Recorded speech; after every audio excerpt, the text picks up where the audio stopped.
Bonjour à tous. Dans cette vidéo, on va continuer sur la découverte du composant HTTP Client. Donc, pour rappel, c'est le nouveau composant de Symfony qui apparaît en version 4.3. J'ai déjà fait une vidéo où on l'utilise et on fait simplement une méthode get pour récupérer les repositories d'un utilisateur. Là, ce qu'on va faire, c'est qu'on va utiliser toujours ce composant-là pour pouvoir se connecter à l'API GitHub et via OAuth. OAuth, qu'est-ce que c'est? Ou OAuth, donc c'est Open Authorization. C'est en fait simplement un protocole ou un standard qui permet à une application A, donc on va dire nous, de pouvoir nous authentifier et d'accéder à des informations sur une application B ou grâce à une application B. Donc, lorsque vous allez sur des sites, en fait, généralement, et qu'on vous dit, est-ce que vous voulez connecter via Google, via LinkedIn, via GitHub, derrière, ce qu'il y a, c'est du OAuth. Donc, vous mettez oui, ça vous redirige, ça vous ouvre une espèce comme une pop-up, on va dire, avec, par exemple, c'est Google, en vous disant, entrez vos identifiants Google. Vous entrez vos identifiants Google, et là, ça vous rebalance vers l'application d'où vous venez. Donc, nous, on va avoir une application avec une page sécurisée, réservée, on va dire l'URL/dashboard, qui va concerner l'utilisateur. Donc, pour pouvoir accéder à cette ressource-là, il faudra forcément être connecté. Et donc, on n'a pas, nous, de login dans notre application. On va se connecter via une API GitHub. Alors, première chose qu'on va faire, c'est déjà enregistrer notre application chez GitHub pour leur dire, on va utiliser OAuth chez vous. Ils vont nous fournir deux choses dont on aura besoin. Première chose, c'est un client secret, donc c'est un code. Et deuxième chose, pareil, c'est un client ID. Pour pouvoir enregistrer votre application chez GitHub, il faut simplement se rendre ici, là. Hop, vous cliquez sur votre avatar. Vous avez Settings ici. Settings. Ensuite, vous allez dans Developer Settings et vous allez dans OAuth App. Et là, vous avez toutes les applications qui existent déjà. Donc, moi, j'en ai 4. Vous allez en ajouter une nouvelle en cliquant ici. Vous allez donner un nom, l'URL de votre application et l'URL de retour. Donc, en fait, comme je l'ai dit, c'est une espèce de danse. En fait, vous allez appuyer sur le bouton pour pouvoir vous loguer. La personne sera redirigée vers GitHub. Et lorsqu'elle va accepter, il faudra qu'elle sera redirigée à nouveau vers notre application. Et justement, c'est cette URL-là qu'il faut rentrer. Donc moi, ça va simplement être cette URL-là, le dashboard. Parce que ça va être la partie admin, la partie back-office de mon application. Sur cette URL-là, je dois forcément être connecté. Donc une fois que c'est fait, il vous donne des informations, donc un client ID, un client secret, que vous remplissez ici. Que vous allez les mettre dans votre point env ici. Voilà. Donc moi, j'ai les miens que j'ai mis dans le point env.local pour overrider cette valeur-là. Et vous les remplissez. Si vous pushez votre code, vous faites comme moi, vous le mettez dans .env.local. Vous savez que maintenant, on push le point .env. Hein. Avant, on ne le pushait pas. Avant, on pushait simplement un .env.dist. Donc, si vous pushez votre point .env sur un repository public, vous allez l'indiquer dans un .env.local pour que ça puisse overrider cette valeur-là. Donc, voilà pourquoi ici, j'ai mis un point d'interrogation. Mais si j'ouvre le point .env.local, à l'intérieur, j'ai les vraies valeurs. Donc, ça, c'est la première étape. Configurer l'application, récupérer les credentials, le client ID, le client secret et remplir mon point env. Deuxième étape, c'est simplement, je vais vous faire un petit rappel du workflow. Donc, qu'est-ce qui va se passer? Donc, en fait, la bonne nouvelle, c'est qu'en fait, OAuth, c'est un peu comme un standard, c'est-à-dire ou un protocole. Enfin, c'est voilà, un standard, on peut dire un standard. En gros, si vous savez utiliser OAuth avec GitHub, la démarche sera la même avec LinkedIn, avec Google, etc. Peu importe le web service que vous allez utiliser, ce sera toujours la même chose. Donc, première étape, vous avez une première requête GET à faire vers cette URL-là. Première étape. Donc là, ça va être le bouton. La personne va cliquer sur le bouton et moi, je dois rediriger la requête qui est faite vers cette URL-là avec des informations à donner. Donc, la première information à donner, c'est dans les paramètres de mettre le client underscore ID est égal à la valeur qu'on aura récupérée. Donc, ils nous auront donné dans l'étape juste avant. Ensuite, l'URL de redirection vers là où je veux rediriger l'application. Donc là, nous, ça va être mon nom de domaine / dashboard. Et puis après, le reste, c'est si par exemple, vous voulez, là, le scope, c'est si vous voulez certaines informations précises. Donc, il y a des applications qui sont gratuites. Par exemple, LinkedIn, c'est gratuit. Si vous voulez récupérer simplement, je ne pas l'email, mais par exemple, le nom de l'utilisateur. Mais si vous voulez plus d'informations, là, il y a des comptes payants, en fait. Et ça rentre dans le scope. Donc, moi, le scope, je laisse vide. Ça va me retourner toutes les informations dont j'ai besoin. Donc là, première étape, le bonhomme clique, l'utilisateur clique, il est redirigé vers GitHub. Il va mettre ses credentials, donc son nom, son mot de passe de son application, de son compte GitHub, et il va être redirigé vers chez nous. Donc, la première étape, c'est ça. Donc moi, je dois être capable de récupérer le moment où il clique sur le bouton et puis de forger ma requête et de l'envoyer vers GitHub. Ensuite, une fois qu'il a accepté, Donc, il s'est connecté sur son site, sur GitHub, pardon. Il a mis son bon mot de passe, etc. de GitHub. Il est redirigé vers chez nous. Donc là, il est redirigé vers chez nous, sauf que dans notre URL, on a une information. Donc, dans ce qui va nous retourner GitHub, on va avoir un code. Voilà. Donc ça va être à récupérer pour la deuxième étape. Donc la deuxième étape, c'est quoi? C'est je récupère ce code-là et je fais une requête post vers cette URL-là. Et cette fois-ci, je passe ces informations-là. Donc client underscore ID, client underscore secret et le code que j'aurais récupéré juste avant. Donc cette première étape-là, lorsque l'utilisateur va cliquer dans la première étape pour accepter, pour rentrer son mot de passe, etc., et accepter de partager ses informations GitHub avec mon site à moi, GitHub va me renvoyer l'utilisateur vers chez moi avec ce code-là. Donc là, je vais le récupérer. Ça c'est dynamique, hein. Donc là, ils disent que voilà, le code va expirer. Donc j'ai 10 minutes pour faire le process. Donc, je récupère ce code-là. Je fais une requête post à nouveau vers GitHub. Cette fois-ci, l'URL, c'est celle-ci. Et je mets ces trois paramètres-là. Enfin, la réponse, cette fois-ci, ça va être du JSON. Donc, je vais avoir cette réponse-là de la part de GitHub. Donc, si tout s'est bien passé, si mon code est valide, etc., ils vont me donner ça. Et c'est ça, en fait, c'est la chose dont je pense que j'ai le plus besoin, en fait. C'est l'access token. Donc, il me renvoie du JSON, il me répond du JSON, toujours vers mon application. À ce moment-là, il faut que je récupère cette information-là, donc cet access token, et je fasse une troisième requête. Donc là, je fais une nouvelle requête. Cette fois-ci, c'est directement vers l'API GitHub. Donc là, j'ai l'URL qui a changé. Avant, c'était le nom de domaine de GitHub, hein. Là, maintenant, c'est directement api.github.com/user. Et là, dans mes headers, je vais lui passer l'information, le header authorization avec token, espace, le token qu'on m'aura donné. Et en réponse, ils vont me retourner toutes les informations de mon utilisateur. Donc sur GitHub, il y a pas mal d'informations. Il y a le nom, je crois qu'il y a le nom, il y a l'avatar, il y a l'username, il y a l'email, etc. Donc vous allez avoir plein d'informations. Et là, vous avez votre utilisateur qui est authentifié. Vous savez qui il est. Donc là, vous savez à qui vous avez affaire. Et donc, une fois que vous avez ça, c'est à vous, dans votre application, en gros, de prendre des informations, de construire un utilisateur et de le donner à Symfony pour lui dire, ben voilà, j'ai cet utilisateur-là dans mon application. Et à ce moment-là, Symfony, lui, il va vous mettre l'utilisateur, on va dire, entre guillemets, il va vous connecter à votre utilisateur. Comme ça, il pourra accéder aux pages où il n'avait pas le droit avant. Ou par exemple, il fallait simplement un rôle user, etc. Ou simplement être authentifié. Donc, ça, c'est un peu pour vous expliquer ce qu'on va faire.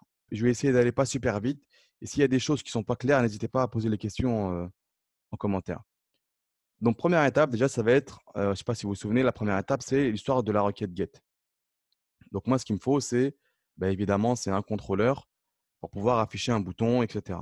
Donc, je vais faire un PHP bin console et je vais créer mon contrôleur. Donc, je fais make, deux points, contrôleur. Donc, je vais l'appeler login contrôleur. Hop, parfait. Donc, si maintenant j'ouvre mon login contrôleur, voilà. Donc, dans mon login contrôleur, j'ai simplement la route, le name. Donc là, c'est Symfony qui me l'a construit. Et j'ai mon petit template ici. Donc, ce que je vais faire maintenant, c'est que je vais aller créer un nouveau contrôleur, hop, qui lui va faire la redirection vers GitHub. Donc, en gros, ici, l'utilisateur va cliquer sur, il aura un bouton dans cette vue-là qui va rediriger vers ce contrôleur ici. Et ce contrôleur-là, c'est lui qui va faire la requête get et qui va rediriger vers l'API GitHub. Pourquoi? Je pourrais très bien dans cette vue mettre le bouton href. Je pourrais très bien mettre le lien ici en fait qui va rediriger l'utilisateur vers l'API GitHub, mais il me demande ici le client ID. Et ça, en fait, je ne peux pas le mettre dans la vue. C'est une information secrète. Donc, c'est moi ici qui va faire cette tambouille-là, comme ça, l'utilisateur lambda ne verra pas le client secret. Donc, ici, ce que je vais faire, simplement rajouter. Donc, je vais l'appeler ici login/GitHub. Et là, en fait, je n'ai pas du tout de vue, hein, j'ai rien du tout ici. Ce que je vais avoir, c'est simplement une redirection. Donc, j'ai un objet symphonique redirect response. Il prend en paramètre une URL et il vous envoie vers cette URL-là. Donc, je vais récupérer l'information. Hop, donc c'est cette URL-là que j'ai besoin, hein. Voilà. Et on a vu qu'il fallait des informations, notamment le client ID et l'URL de redirection. C'est-à-dire, une fois que j'arrive sur GitHub, la personne accepte de partager les informations de GitHub avec mon application à moi, eh ben, elle va être redirigée vers l'URL que je vais donner là. Donc ici, je vais mettre le client underscore ID est égal, il faut que je lui passe, hein. Et la deuxième information, ça va être la route. Donc ici, je vais aller créer la route, hop, de redirection. Alors, première information dont tu as besoin, c'est le client ID. Bon, moi, mon client ID, vous avez vu qu'il était dans mon point env. Donc, comment est-ce que je peux faire avec Symfony pour pouvoir récupérer un point env partout dans mon application où j'en ai besoin? Eh bien, il y a un truc qui est assez sympa en fait qui s'appelle bind. Vous allez dans le services.yaml. Alors, il est ici. Voilà, vous vous mettez ici, là, et vous utilisez le mot-clé bind. Ensuite, vous allez donner le nom d'une variable, donc client ID. Et en fait, ce que vous faites exactement ce qui est fait dans doctrine.yaml pour récupérer la base de données. Voilà. Ça, en fait, en gros, ça va aller résoudre la variable d'environnement database underscore URL. Et donc, moi, j'ai besoin de faire la même chose, d'aller résoudre la variable environnement, mais chez moi, elle s'appelle GitHub underscore ID, si je ne dis pas de bêtises. GitHub client, voilà. Donc, hop, ici, GitHub client. Ah, du coup, ça va être client ici. Et ici, même chose, je vais en avoir besoin à un moment donné, donc il vaut mieux la renommer tout de suite. Oh. Donc, GitHub, voilà. Et là, c'est GitHub ID. Donc ça, en gros, ça va me permettre maintenant, dès que je vais passer dans n'importe quel constructeur de mon application, cette variable-là, eh bien, Symfony il sera capable de me résoudre cette variable et puis de me donner le GitHub underscore client, la variable d'environnement. Donc, c'est très pratique. Du coup, dans mon login controller, si je fais hop, alors plutôt ce que je vais faire, c'est que je vais mettre un private ici. Voilà. Donc là, en gros, ça va aller me récupérer le GitHub client et ça va me résoudre la variable d'environnement qui s'appelle GitHub underscore client.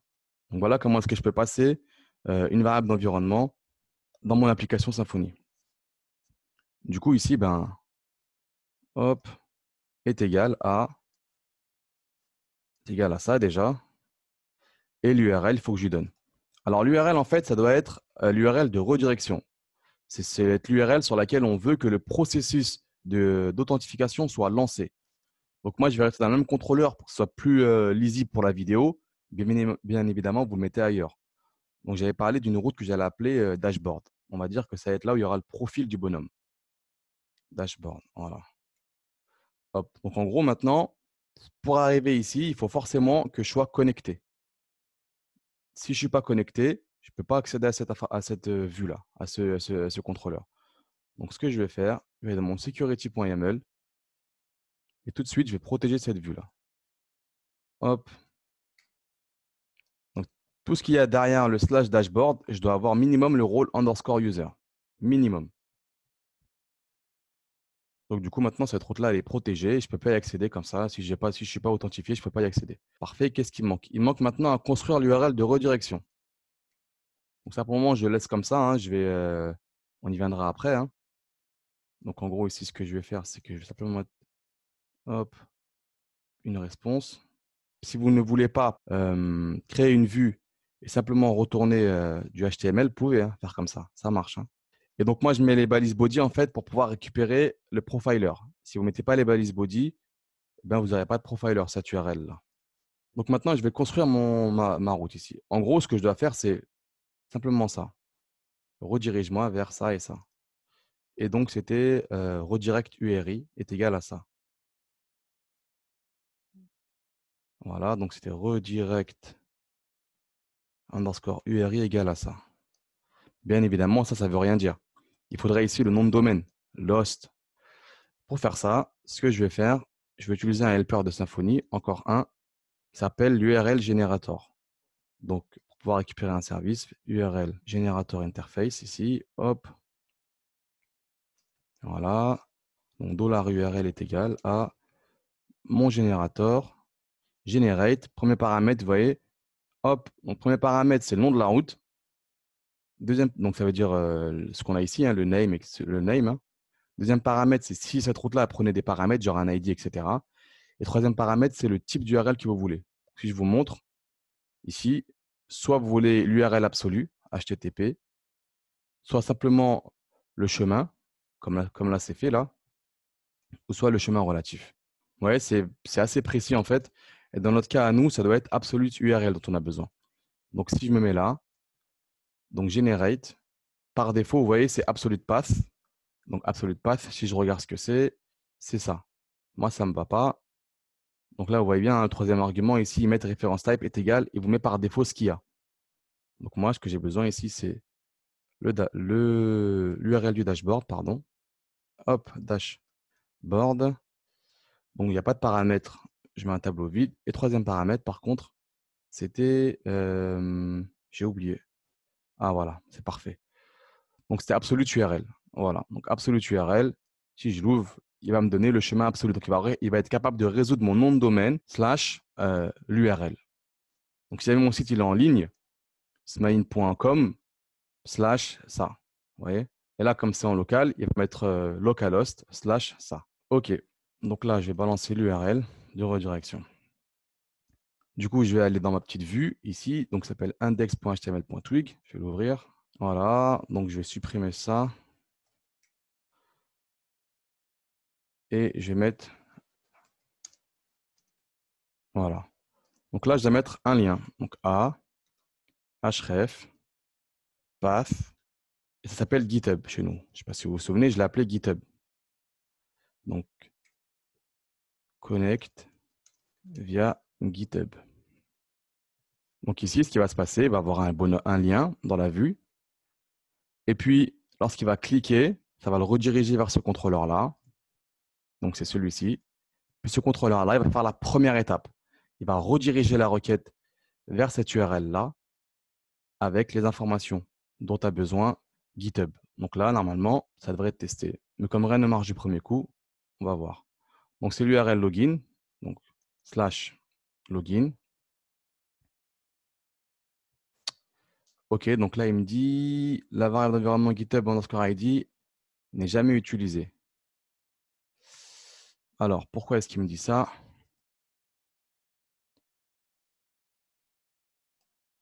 Donc, en gros, c'est comme si elle était bindée, mais on ne l'utilise pas. Donc, si je la commente ici. OK, donc c'est bien. En fait, il me prévient, il me dit, regarde, attention, tu as bindé une variable d'environnement, mais elle n'est jamais utilisée. Donc là, j'ai simplement commenté. Je la décommenterai quand j'en aurai besoin. Donc là, c'est parfait. Donc, si je clique dessus, une bonne réponse. Une bonne 500 comme on les aime. Ah oui, alors tout bête, c'est que j'ai oublié un return ici. Voilà. Donc là, ça devrait être bon. Donc, je rafraîchis. Je relance la machine. Et là, paf, qu'est-ce qui s'est passé? Vous voyez que j'ai bien été redirigé vers l'application GitHub. Donc là, c'est le auth qui entre en jeu. Donc, arrivé à ce moment-là, il me dit login toi dans ton compte GitHub pour pouvoir continuer sur l'application, celle-ci là. Ça, c'est un nom que moi j'ai donné. Si j'accepte, il va me rediriger chez moi. Donc, c'est parti, j'accepte.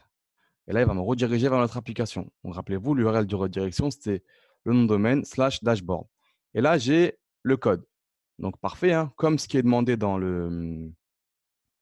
la première étape, comme ce qui est indiqué dans la première étape. Donc, dans la deuxième étape, ici, on vous dit qu'on va vous donner un code.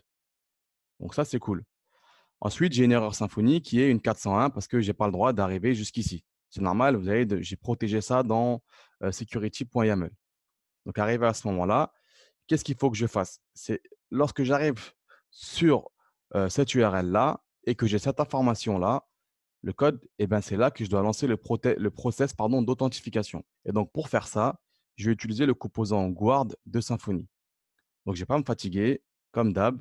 Pour pouvoir utiliser la sécurité de Symfony, il faut simplement un utilisateur qui étant la user interface. Donc, première étape, c'est de faire un make user. Donc, PHP, bin. Quand je dis pas me fatiguer, c'est que je ne vais pas le faire à la main, en fait, hein. Je vais utiliser le commande make. Make de point user. Donc, ça va être une classe user. Est-ce que je l'enregistrer en base de données? J'en ai pas besoin. Je vais mettre simplement username ici. Est-ce qu'il y a un password? Non. Voilà, donc là, il m'a créé ma classe user et il m'a modifié mon security.yaml. Donc, je peux aller vérifier. Hein. Hop, security.yaml ici. Voilà, mon user provider. Et il est où ma classe user? Elle est là. Donc, la chose la plus importante ici, c'est que elle implémente l'interface user interface. Donc, pour qu'un objet Symfony puisse être manipulé par la sécurité et m'être authentifié, il faut forcément implémenter cette interface-là, user interface, donc celle-ci. Et aussi, il faut avoir un role underscore quelque chose. Donc là, cette méthode-là, elle me garantit que mon bonhomme, il aura tout le temps au minimum role underscore user. Donc merci, c'est Symfony qui a fait ça. Donc là, c'est cool. Donc maintenant, j'ai un user qui peut être mis et authentifié dans mon application. Maintenant, l'étape qui est un peu plus costaud, c'est l'étape, le process d'authentification. Donc j'ai une commande, php bin console, make des points out, si je dis pas de bêtises. Non, c'est ça. Ouais. Et là, il y a deux choix. Soit vous faites un login form authenticator. Donc là, c'est vraiment le plus simple, c'est quand vous avez un form login dans votre application. Ou soit vous allez au charbon comme nous, vous avez un besoin qui est spécifique, vous mettez 0, et là, il vous crée une classe vide. Donc si je mets GitHub, vous donnez un nom hein, classique, GitHub Authenticator. Et là, paf, j'ai ma classe qui a été créée. Donc normalement, si je ne dis pas de bêtises, c'est dans sécurité, elle est là. Et là, elle est vide. Donc c'est à nous de mettre toute la magie, en fait, tout ce qui sera fait. Donc en fait, c'est très très simple, il ne faut pas avoir peur de toutes ces méthodes-là. Elles sont appelées les unes après les autres. Donc si vous passez celle-là, vous allez à celle-ci. Si vous passez celle-ci, vous allez à celle-ci, et ainsi de suite. C'est comme ça qu'il faut le comprendre et qu'il faut le voir, en fait. Donc il y a des méthodes ici dont on n'a pas besoin. Mais tout commence ici. La méthode support. C'est la première méthode en fait qui est appelée. Cette méthode-là, en gros, ce qu'elle dit, c'est est-ce que je dois appeler le process d'authentification? Donc, elle doit retourner un booléen qui dit oui ou non. Notre cas, à nous, pour retourner le process d'authentification, c'est d'être sur l'URL dashboard et d'avoir code égal, quelque chose, d'avoir un paramètre code. Donc ici, je peux mettre retourne la request.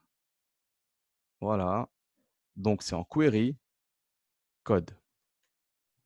Get code, pardon. Get, entre parenthèses, code. Ça va me récupérer un code. Cette méthode-là renvoie nul par défaut. C'est-à-dire que s'il n'y a rien du tout dans le… Si ce paramètre-là n'existe pas dans mon URL, mon application va retourner, ça va retourner nul. Si ça retourne nul, et ben, du coup, on s'arrête. L'authentification s'arrête. Si c'est bon, il va passer dans la méthode getCredentials. La méthode getCredentials, ici, ce qu'elle doit faire, elle, c'est retourner un tableau avec les informations à aller vérifier. Donc là, un cas très, très simple, c'est simplement de récupérer le code. Avec ce code-là, je vais aller me connecter sur GitHub. Enfin, je vais aller faire l'étape 2 et l'étape 3. L'étape 2, puis l'étape 3. Mais dans le cas d'une connexion via un login form, ici, je vais retourner simplement l'email. Ça va être ce qui a été soumis dans un formulaire. Donc forcément, ici, retourner un tableau. Hop, donc, c'est vous qui mettez ce que vous voulez. Hein. Et moi, je vais mettre code et le code qu'on a récupéré dans la requête. Donc, je vais mettre ça. Hop, ici. Dans le cas d'un login form simple, généralement, ce qu'on met ici, c'est la clé email et puis ce qui a été soumis dans l'email. Voilà. Cette information-là, je la récupère ici, cette variable-là. Donc, le tableau que je renvoie là, vous allez le récupérer ici. Donc, si par exemple, je me mets là et que je fais un dump de credentials, vous allez voir qu'il va me retourner un tableau avec code est égal à ce qu'il y a dans l'URL. Je vais recommencer. C'est important d'aller étape par étape pour bien suivre et comprendre comment fonctionne la sécu avec Symfony. Hop, donc là, il m'a renvoyé directement parce que j'ai déjà accepté. Donc, il ne me redemande pas de m'authentifier. Il dit voilà, tu as accepté une fois, donc c'est bon. Là, il a refait la danse. Il m'a renvoyé dans l'URL dashboard code égal. Cette fois-ci, la méthode support, elle a renvoyé true. Donc, il m'a envoyé ici dans getCredentials. Et getCredentials, ça retourne un tableau. Et une fois que ça retourne ce tableau-là, on arrive dans getUser. Et là, ici, j'ai dumpé mes credentials. Donc, c'est la méthode getUser, en fait, c'est elle qui va dire est-ce que j'ai un utilisateur ou pas. Si ici, vous retournez nul, je vous montre, hein, vous retournez nul ici, vous n'êtes pas authentifié. Donc, je vais recommencer le process. Hop, alors, login. Ce que je vais faire ici, c'est que je vais retourner du… C'est ici, là. Je vais retourner du JSON. Ici, new JSON response. Donc là, il faut retourner une response. Je vais mettre voilà, unauthorized. Hop. Voilà.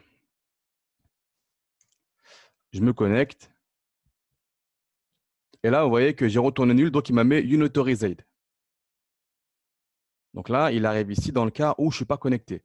Mais si maintenant, ici, je retourne un user, si je fais retourne new user et que je vais lui mettre un nom, donc par exemple, je vais dire que get username, ça doit retourner smawan.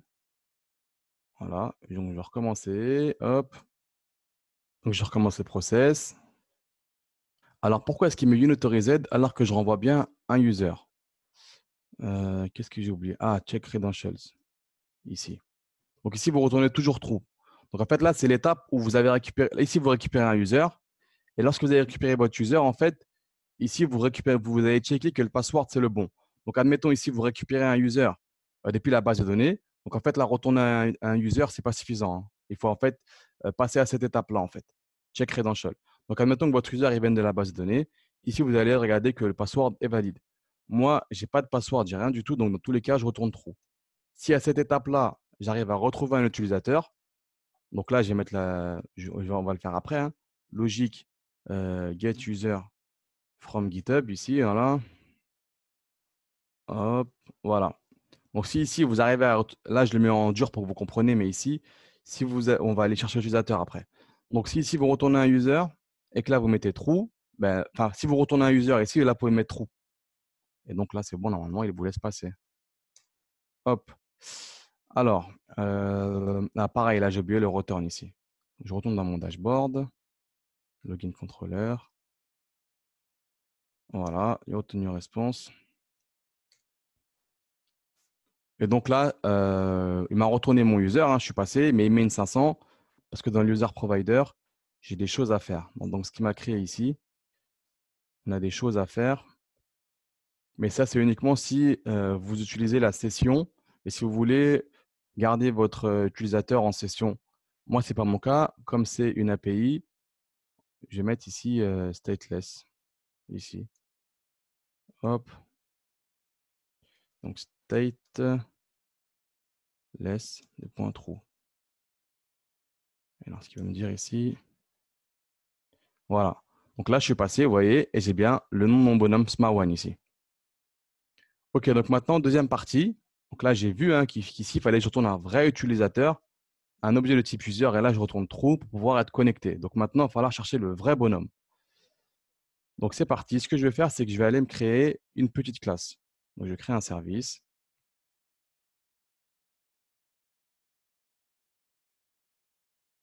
Donc cette classe-là, en fait, ce qu'elle va faire, c'est qu'elle sera appelée ici, hein.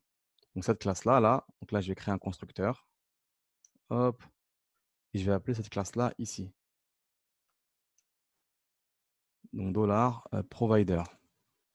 Voilà. Ici, je vais injecter ma classe et je vais la récupérer ici, dans cette méthode-là, méthode getUser. Et la méthode getUser, elle va être responsable de faire l'étape 2 et l'étape 3. Donc étape 2, faire une méthode post avec client ID, client secret et le code que j'ai récupéré. Donc c'est celui qui se trouve dans l'URL ici. Eh bien, c'est parti. Donc si j'ai besoin de client ID, client secret, il faut que je les récupère de la même manière dans mon point env. Donc je retourne dans mon provider ici et directement je crée mes variables. Donc private.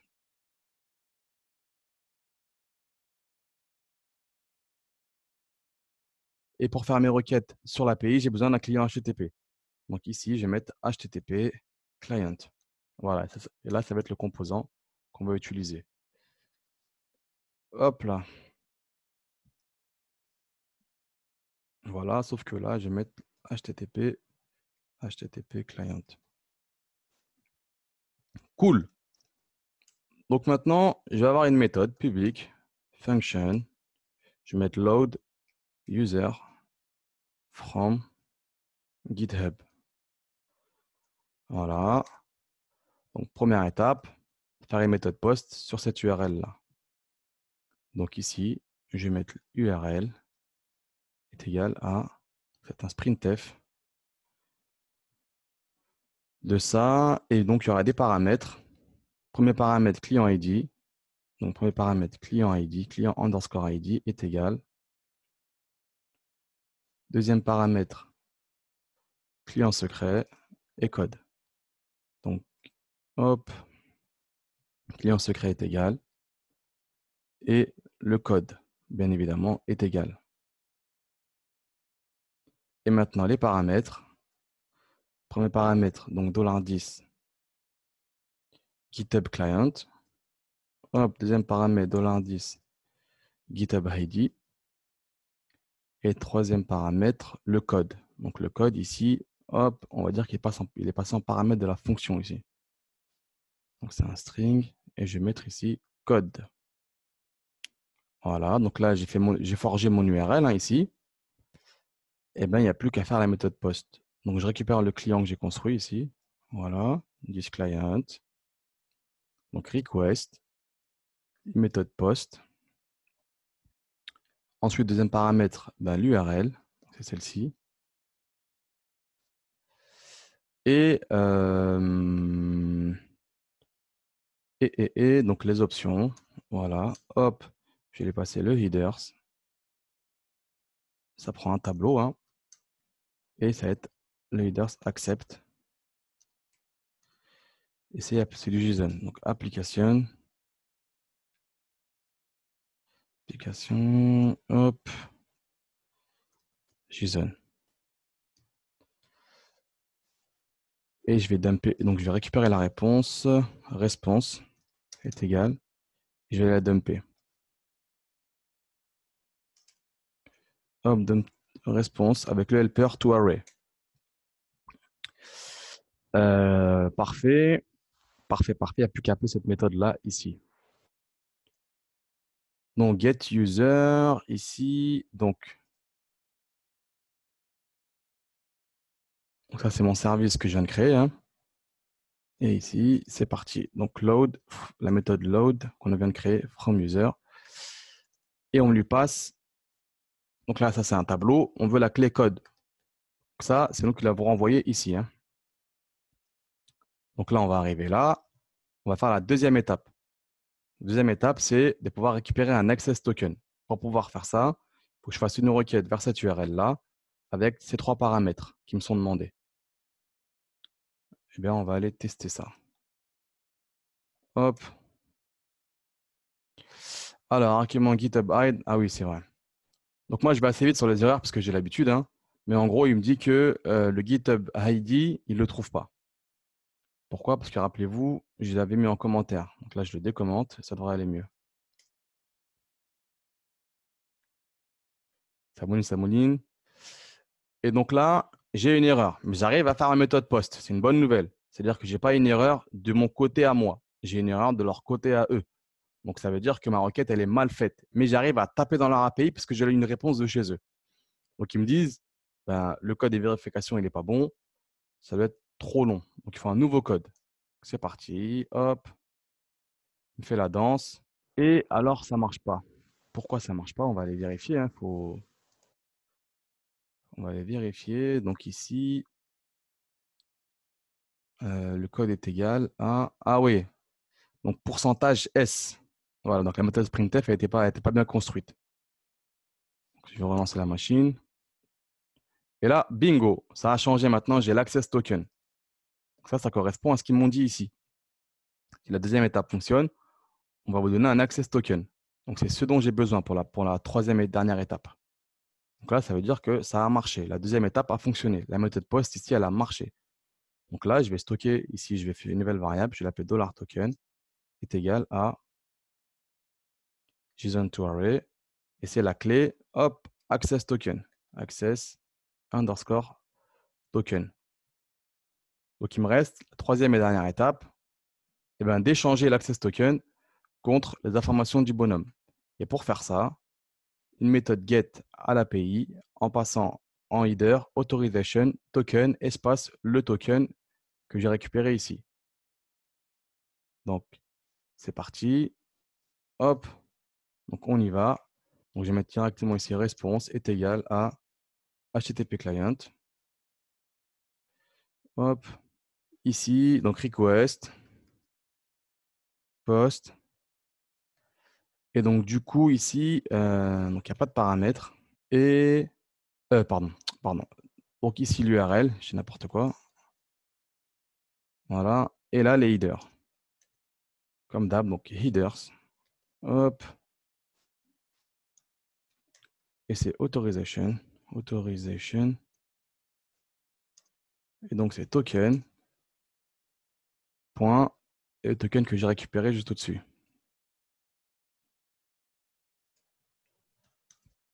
Donc j'allais dumper la réponse. Donc dans la réponse, to array. Hop là. Alors, Undefined Access Token. Donc ça, c'est quand ça ne fonctionne pas, il ne trouve pas. Il ne trouve pas le token. Parce qu'en fait, là, il a renvoyé un truc d'erreur par rapport au code. Je vous laisserai gérer cette erreur-là. De dire si dans ce tableau-là, je n'ai pas l'access token, dans ce cas, tu me renvoies nul, etc. Moi, je pars du principe que userland, tout marche. Donc, je recommence, login, connect à GitHub, il fait la danse, paf, paf, paf. Et alors, il dit qu'il ne trouve pas. Alors, pourquoi est-ce qu'il ne trouve pas? Parce qu'en fait, c'est une méthode get. Et moi, j'ai fait une méthode post. Je recommence. Donc là, toujours pareil. Il faut absolument que les étapes s'enchaînent, en fait. Sinon, ça ne fonctionne pas. Hein. C'est vraiment une danse, en fait. Voilà, bingo. Paf. Donc la dernière étape, il me retourne mon user. Donc j'ai mon ID, j'ai ma bio, j'ai mon adresse mail, j'ai là où je taffe, j'ai l'adresse de mon repo et j'ai mon avatar ici. Donc moi, ce que je vais faire, simplement récupérer le nom du bonhomme ici et l'avatar. Donc je vais retourner un user qui a un login, un username et qui a un avatar pour pouvoir l'afficher sur la page. Donc une fois que j'ai ces informations-là, qu'est-ce que je vais en faire? Dans mon user ici, ça je vais remettre, hein, je vais faire un petit constructeur, tout simple. Hop, construct, qui prend paramètre un tableau, array. Voilà. Et donc, je vais mettre ici $10 username est égal à data, crochet, login. Donc ça correspond à cette clé-là. Et l'avatar URL. Hop, donc $10. Avatar, il n'existe pas, on va le créer. Hein, correspond à data, crochet, avatar URL. Donc c'est avatar, hop, underscore URL. Donc ici, on va le créer, paf. Et on va simplement mettre un getter pour l'avatar. Voilà, donc j'ai pas besoin de setter. Hein. Je passe uniquement par le constructeur pour mettre des values. Hop. OK. Eh bien, il n'y a plus qu'à tester. Donc là, normalement, si tout va bien, j'arrive à cette étape-là. Donc ici, hein, je vais faire un $data est égal à $response to array pour récupérer le tableau. Hein, et je vais mettre un return new user. Je passe le tableau. Du coup, dans mon authenticateur ici, j'ai plus qu'à retourner ça en fait. Je n'ai plus qu'à faire un return de ça. Du coup, là, il va me retourner mon user construit, si tout s'est bien passé, sur la vue dashboard. Comme elle n'existe pas, là, vous voyez, si je vais dans mon contrôleur, je fais simplement ça. Hein. Donc là, on va retourner une vue dashboard pour pouvoir afficher l'avatar. Hop. Et donc, c'est ici. On va l'appeler dashboard. Et on va aller copier cette vue-là en remplaçant ici par dashboard. Donc, dashboard. On s'en fout de ça. Et là, j'ai un bonhomme normalement connecté. Welcome. Et pour récupérer l'utilisateur courant, c'est app.user.username. Et en bas, je vais lui mettre son avatar. Donc, je vais mettre img, src, hop, app.user. La méthode avatar, getAvatar. Et il n'y a plus qu'à tester.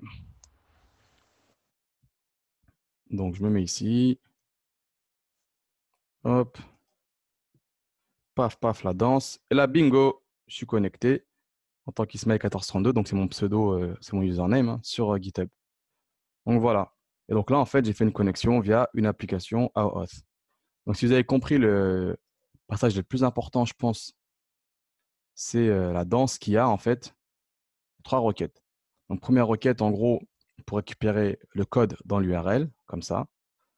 Ensuite, deuxième requête pour récupérer l'access token, ici. Donc là, on fait méthode post avec le code qui nous a été retourné juste avant. Et dernière requête, échanger l'access token pour pouvoir récupérer les infos du user. Donc, ces 3 méthodes-là, généralement, c'est ce qui est fait sur toutes les applications AOS. Si demain on vient et il faut changer, il faut aller sur Gmail, il faut aller sur Facebook, etc., ça va être la même chose. C'est simplement les noms de domaine qui vont changer et bien évidemment les credentials qui ne seront pas les mêmes d'une application à l'autre. Ensuite, l'autre chose qu'il faut bien comprendre, c'est le processus d'identification du côté Symfony avec Guard en fait. Ça va d'étape en étape. Donc, est-ce que je dois appeler l'authentification? Donc ici, moi, je l'appelle dès que dans l'URL, j'ai le code. Et il faut mettre plus de contrôle. Est-ce que je suis sur l'URL de login, par exemple, dans le cadre d'un login form? Est-ce que je suis caché derrière le dashboard quelque chose, par exemple? Donc là, il faut me rajouter une condition, en fait. Moi, je fais simplement ici que dans mon URL, j'ai le paramètre code. Ensuite, il va dans Get Credentials. Ça doit forcément retourner un tableau avec les credentials. Donc, avec les informations dont j'ai besoin pour pouvoir récupérer mon utilisateur et vérifier que c'est bien lui et qu'il existe bien dans mon application. Donc, généralement, ici, si je peux faire si dans le cas d'un formulaire, je fais un login ici. Je fais login, je récupère le login depuis le formulaire, etc. Le get user ici, vous allez récupérer votre utilisateur. Donc, moi, je le load depuis GitHub. Mais là, on peut aller le récupérer en base de données. On peut faire un find by email, etc. Dans le cas d'un login, d'un formulaire de contact, d'inscription, de connexion, pardon. Et là, il faut récupérer, il faut voir que le mot de passe, il est valide ou pas. Puis là, c'est des autres steps pour customiser. Si tout se passe bien, tout se passe mal, vous pouvez rediriger sur une autre page, etc., etc. Donc moi, ici, je retourne true parce qu'il n'y a pas de mot de passe. À partir du moment où j'ai un utilisateur ici, forcément, Symfony, il va dans cette méthode-là.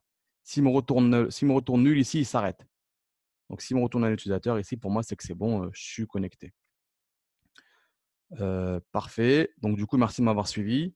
Si vous avez des questions, n'hésitez pas à poster en commentaire. Je répondrai quand j'aurai un petit peu de temps. Et ben, j'espère que cette vidéo vous a plu et que vous avez un peu mieux compris comment fonctionnait AOS. Donc, voilà. N'oubliez pas, mes cours sont toujours sur Udemy. Et n'hésitez pas à me pinguer si vous avez des questions, peu importe.